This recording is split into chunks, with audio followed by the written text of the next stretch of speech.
ito na pinamagatang Stuck with Mr. Sit All Day. Ako si Nympha, 33 taong gulang. Lumaki sa pamilyang konserbatibo. May asawa na ang pangalan ay Gary. 15 taon na kaming nagsasama.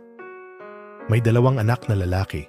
Sa kasalukuyan, ang panganay ko ay 11 taong gulang at ang aking bunso ay 6 na taong gulang.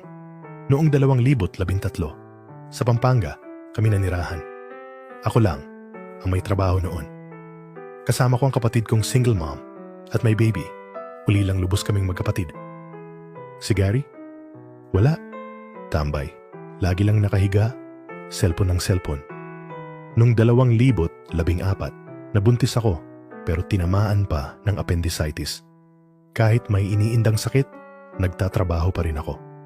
Nagkatrabaho naman si Gary saglit bilang tindero sa